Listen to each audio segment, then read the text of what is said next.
7. Hey man, we're a few minutes out. Hey, Rob, is it already? Yeah, I got it up there rolling. Keep it going. Oh, there we go. Yeah, we can. Does anyone have anything white? Here you go. It's my notepad. Thank you. I got enough room, you Don't good? need my diary. I'm good. I'm all. We good, everybody's good? Clean up like the station. We should have like a talk back to this up front back. Come back there. Yes. White balance, buddy. I'm on. Don't they got lights on that? 6. Are the flagpoles in anybody's way? Nope. Nope. You good? Mic checks for everyone. Good. Mic check. 1, 2, 3, 4, 5, 6. You don't mind if we move the flagpole over a little bit? Yes, that's fine. Hang on 1 second. Yep. Okay, I'm good. Okay. Okay, you're gonna change this one out then? No, leave it. Okay. Just for, Oh, okay. Got it. just gives it all the other ones. Okay. Right? Kyle. Oh, you're good. Sorry, I was super. Oh, thank you. I was sat down with it.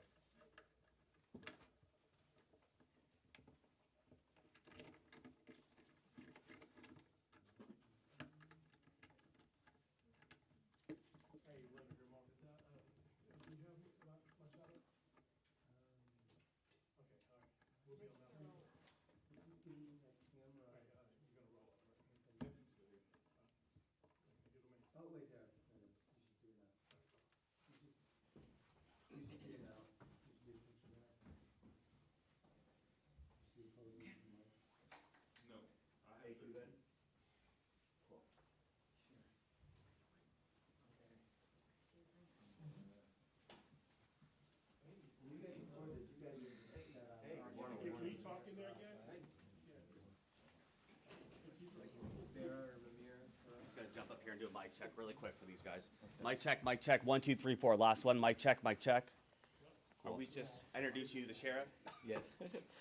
Are y'all, is anybody live on Facebook?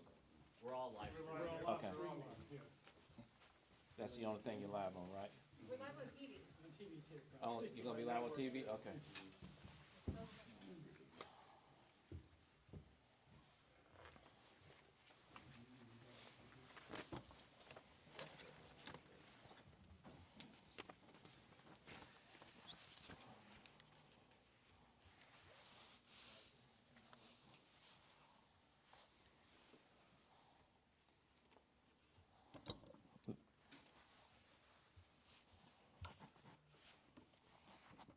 I'm trying to figure out how I'm gonna. All right, I'll just do this.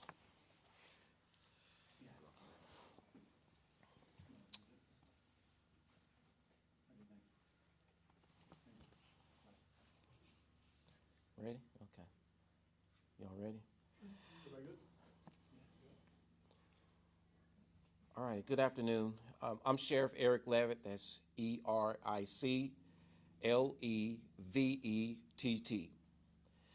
So on November the 30th, our national EMS, our ambulance service here, responded to the Rockdale County Jail of a report of an attempted suicide.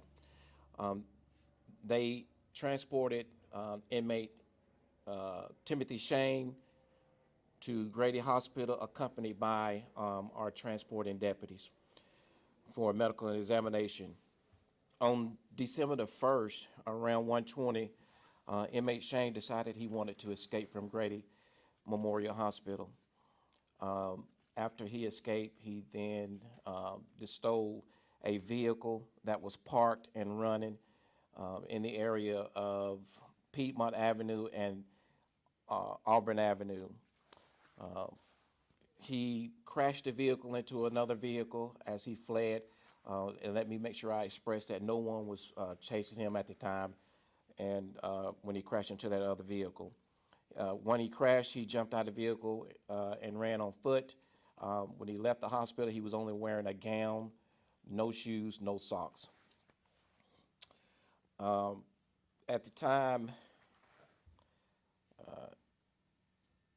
inmate Shane, we knew that inmate Shane had a history of fleeing and stealing vehicles, which was a huge concern of ours once we learned that he had escaped from the hospital.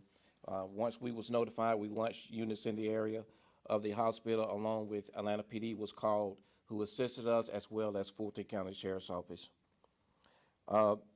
Once Atlanta PD arrived on the scene to work the accident and speak with the owner of the vehicle, they discovered that a handgun was missing from the vehicle, and at that time we considered inmate Shane to be armed and dangerous.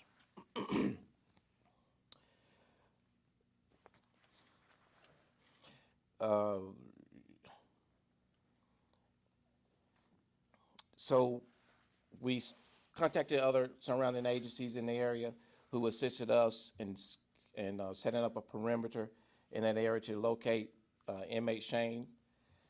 So we want to make sure that we give credit to Atlanta Police Department and Fulton County Sheriff's Office at the time, who arrived on the scene to assist us in that area. As I stated earlier, APD handled the accident. We allocated additional resources from the Rockdale County Sheriff's Office to respond to Atlanta to assist on the perimeter to locate inmate Shane. It was later reported to us that another vehicle was stolen in the area of the Mercedes-Benz Stadium, and it was described as a silver Pontiac Grand Prix.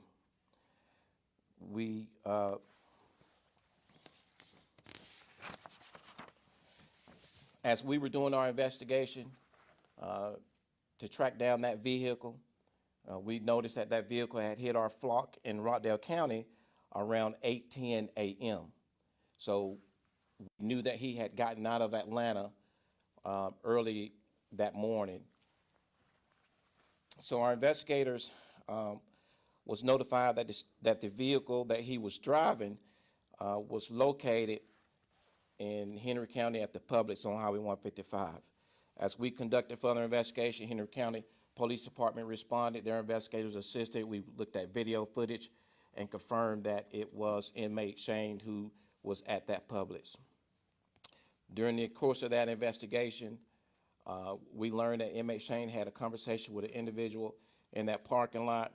We was able to identify that individual who had no connections to inmate Shane, and the vehicle that he was driving was abandoned, which was recovered. Inmate Shane was later picked up, we discovered, through surveillance of the Publix by an Uber driver occupying a black SUV. Once we tracked down the black SUV, we learned that he was dropped off at a location in Rockdale County. We allocated our resources to that area where we learned that inmate Shane had connections to an address in the area of that location in Rockdale County. We came back to the office. We put undercovers in that area to watch that house, and we got a search warrant, and we went and hit that residence. Once we hit the residence, we found several occupants of that residence, but inmate Shane was not there. However, he had been there earlier. During the course of the investigation, we learned that we received information that inmate Shane had made his way into Newton County, and we received calls around 4:40 p.m. that he was at a Dunkin' Donuts on 278. He had contacted somehow a ride share who picked him up and dropped him off in the area, in the middle of the road, in the area of Old Monticello Way. Once we received that information, we allocated resources in that area on Old Monticello Way, and we contacted the Covington Police Department, who assisted us in that area. Covington PD began to receive tips that there was a white male knocking on doors in that area. The Covington PD units responded, as well as Rockdale Sheriff's Office units responded, and we deployed K9. K9 began tracking in that area. As we were tracking and attempting to locate the suspicious male in that area, we did discover that it was inmate Shane based upon Ring camera footage that we received to identify him. We contacted the Georgia State Patrol helicopter to assist us in locating him once he was identified that that was him in that area. And we also, as I stated earlier, had K-9 deployed. We removed K-9 once the helicopter arrived, and contacted other K-9s to assist us because that K-9 had became exhausted, and we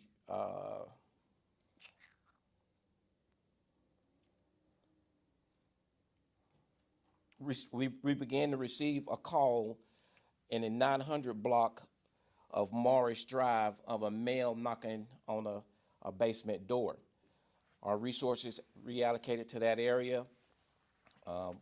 Covington Police Department and units in the Rockdale County Sheriff's Office, when we came upon an abandoned residence, and when they went into that residence, that's where they located inmate Shane. He was then taken into custody, and we transported him to the Rockdale County Jail. So I want to commend the Covington Police Department, Newton County Sheriff's Office, Atlanta PD, Georgia State Patrol, of course, the Rockdale County Sheriff's Office for all of their hard work, all of our agencies that assisted in locating this individual. I'm a believer that when a crime happened in Rockdale County, we're going to solve that crime. I am hard on crime, and I'm big about crime fighting. The hard work that the men and women of the Rockdale County Sheriff's Office completed in this mission got this individual in custody in 31 hours. We'd like to accomplish solving a crime within 48 hours, and we solved this one and got this gentleman in custody in 31 hours. I am confident that we would have got him in custody earlier than we did, but time caught us on based upon surveillance that we were counting on. And so, with that, this case is still under investigation, a criminal investigation and internal investigation. So there may be some questions that I cannot answer. So with that, I would now open it up for any questions that you may have. With 11 Alive News. I don't want to take away from your accomplishments of capturing inmate Shane, but it appears that this manhunt, this escape would never happen if the deputy who was supervising Shane didn't, I guess, lack or fall back on what he was supposed to be doing there. What do you have to say to the community who may be thinking, look, I have some doubts with the Rockdale County Sheriff's Office. How do you answer that? How do you bring back trust? Okay, so no agency is perfect, and every entity, whether it's a governmental agency or whether it's corporate America, is gonna err from time to time. I cannot tell you that any errors was made in this case. As I stated earlier, there's an internal investigation that is being conducted. To use the words lack, I cannot confirm or deny that because it is an open investigation. There would be prejudgment on my behalf to say what an employee was lacked in doing because we don't know exactly what they were doing. We are currently awaiting surveillance from the hospital to see what exactly could have, if anything, went wrong as to how he escaped and why he escaped. What the employee was doing, what policies that could have been broken or not broken. And so I hope that, and I believe that our community and can trust in our abilities, and when we investigate how things like this happen, and that the conclusion is going to be facts, based upon facts, and that's what we will conclude this investigation with. And Sheriff, what is your standard protocol for supervising inmates while at Grady?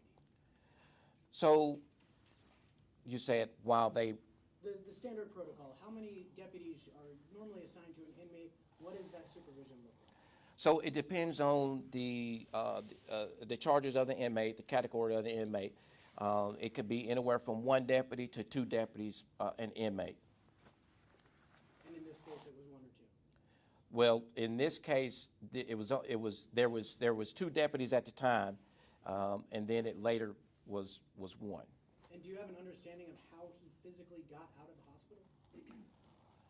Well, my understanding would only be my opinion, and I don't want to exhort my opinion in the community. I want to rely on the facts of the investigation, at the conclusion of the investigation. Sheriff, to be clear, when you take someone to the hospital, is it the hospital's job to secure them or is it the deputy's job to secure It's always the law enforcement job to secure an inmate that is in the custody of law enforcement.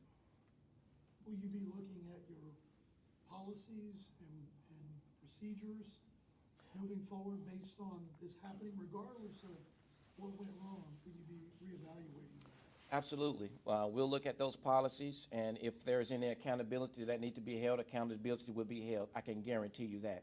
If there's any amendment to our policies that need to be done, those amendments will be done. I can guarantee you that. Anytime any incidents happen, whether it's a small incident or a minor incident, where we have to look at policies, we're going to always look at those policies, determine if anything needs to be changed, or to determine if anyone needs to be held accountable. Sheriff, I have a I guess, my question too, I think, quit beating around the bush about it, right, for us, there's a lot of concern. How the heck did this guy get out of the hospital, get past the deputy? What happened here, right? And I think that's the question we're not hearing. Yes, there's an internal investigation, but what have you guys reviewed? Have you guys looked at the body camera footage of what this officer was doing?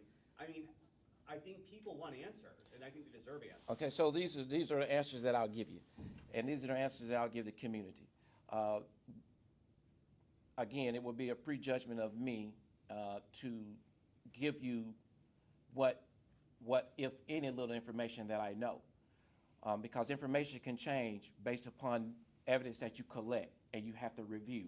I can tell you that the last time I had a briefing with my Office of Professional Standards, they were awaiting the surveillance video from inside of the hospital and the surveillance video from the exterior of the hospital. And so the same concerns that the community have, I and the members of this office have those same concerns. And I can tell you that if there's anything that an employee violated, that employee or any employees will be held accountable. That I can assure the public on. But I cannot tell you or the community anything that I may know that could change. And you know, telling you something that can change is just it will cause even more questions on my statements that I make. So I'd rather not tell you anything that's told. But what I can say is that that employee has been interviewed. So I hope that they will believe and trust that we're going to get to the bottom of it. I appreciate the honesty. Is this a particular employee or deputy suspended pending the outcome of an investigation? The employee was placed on administrative leave. When did that happen? The same day. Well, I was told yesterday that he was not put on administrative leave and that he was still active. I don't know. The employee is placed on administrative leave. And Sheriff, even without that video, the surveillance video, what is the deputy's explanation? I mean, I'm sure they had to give some sort of reasoning for how this happened. I'm sorry, say that one more time. What was the deputy's explanation, even without this video? What did they tell you as to what happened in terms So I cannot release that information. I have not, in fact, to be completely honest with you, I have not asked the investigators for that information. I don't have any reason at this time to ask the investigators. I want them to do their job, and I want them to get to the bottom of it. And then once they conclude that investigation, I will then review that package at that time. If any further questions need to be asked, we will submit that back to that investigator to ask further questions and do more investigations. Sheriff, was he cuffed at any point in time while at the hospital? Yes, he was. So he must have gotten out of the cuffs himself, or were they So again, I don't want to release this particular case, but what I will say as a response to any inmate that's in custody, and I will hope for any sheriff's office that has inmates in their custody, when the inmate is transported to a doctor's office or any facility outside of the jail, and even around the jail, they are cuffed and they're shackled. Oftentimes, for certain procedures and processes of a hospital, due to interference, such as MRIs, X-rays, CAT scans, those handcuffs or leg irons have to come off to keep from the metal interfering with those testing, so they can get accurate testing. And so that's the only thing that I would comment on that process. In terms of what happened with ours, because it's under investigation, I don't want to say anything any further on that. Was he in the detention wing, and how long did it take for I'm sorry? How was he in the detention wing of the hospital? To my understanding, he was not in the detention wing yet. He was going through some testing at the time that he escaped. Sheriff, I have a two-part question about the stolen cars. Okay, you talked about inmate Shane. You mentioned he had a history of this, so you were concerned about that. I want you to elaborate on that. And then I want to know, with the two stolen vehicles, were these carjackings?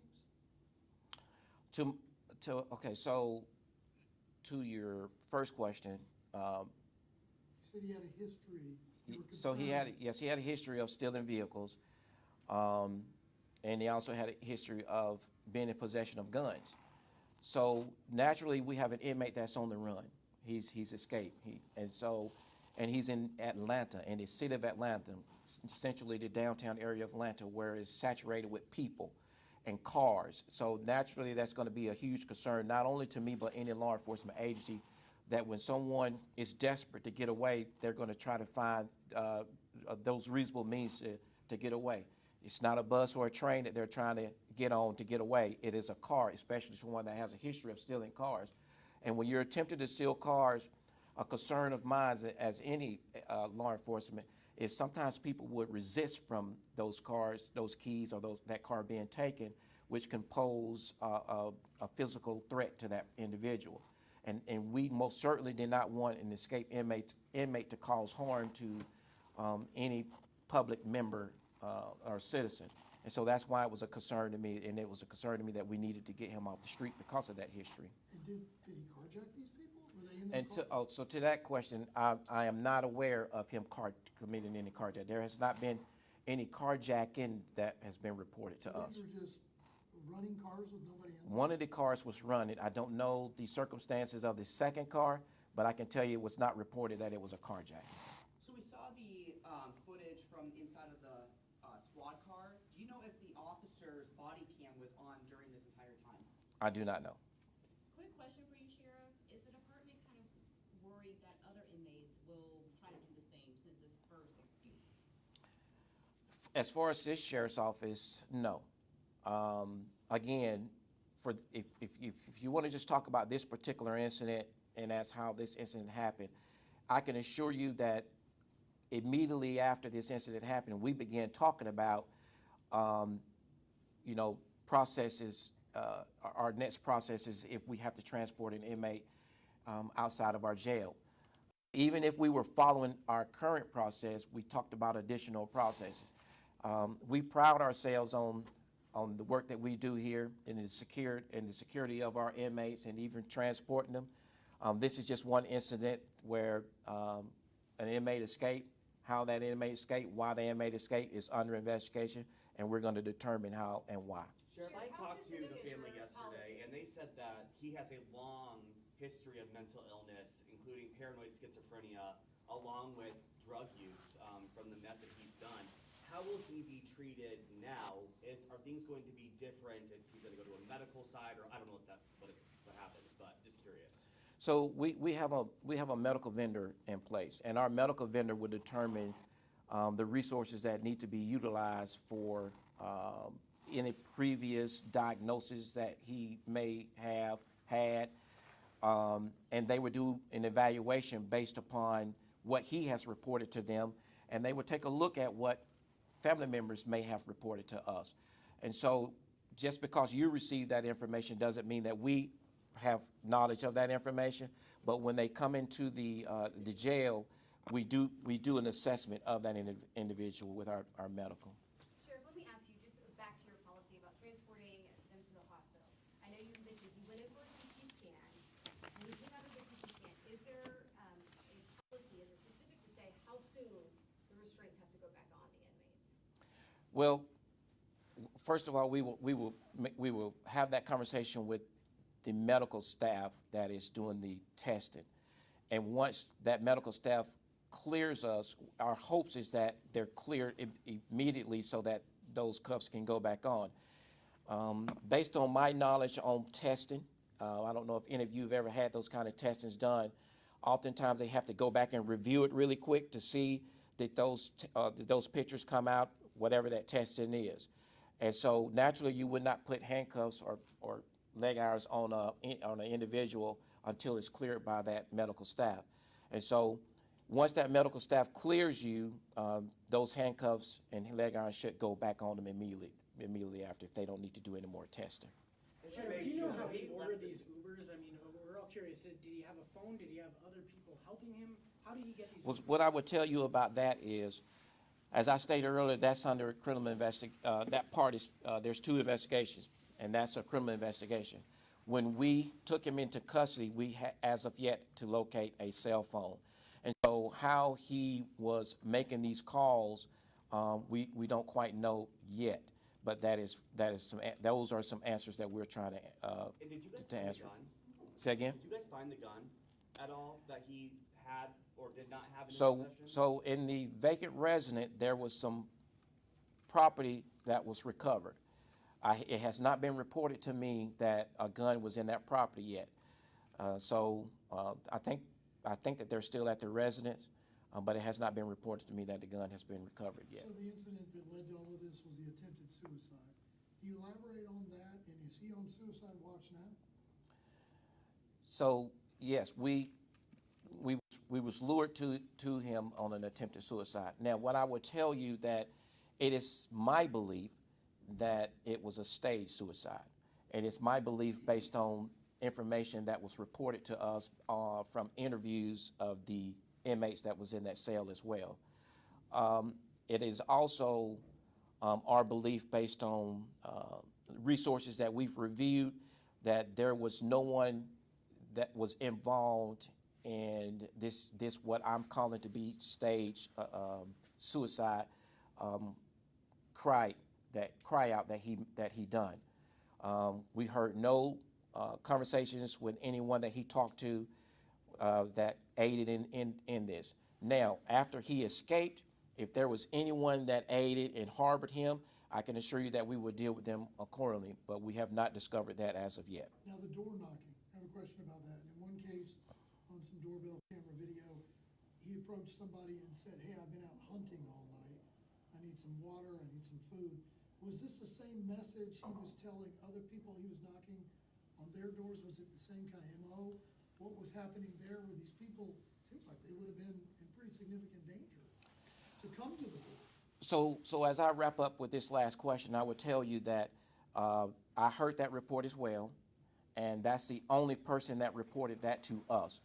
I believe with the good works that y'all have done on this case and getting the story out and us putting information out on our Facebook page and all of our other social media resources, it made residents in areas of our communities that is connected to Rockdale County suspicious of anybody that would knock on the door such as that. And because that county was familiar with or knew that he was hanging out in that area, it made them even more suspicious that most people did not have a conversation with him. They immediately called it in. This particular resident had a conversation with him, and that's the only conversation that's been reported to me. All right, thank you all. Sheriff, to be clear, he's back at the jail now. He's back at the jail. Do you know his additional charges? I'm sorry? We all send out his additional charges? Yes, we will. Thank you, Sheriff. Appreciate it. Yes, Thank you, thank you. Sheriff. Thanks for all your hard work. Appreciate you. Thank you. Yes, sir. Appreciate your time. Have a wonderful day. Nice to meet you guys. See you. Okay. Surprise you guys. Thank you. Appreciate it.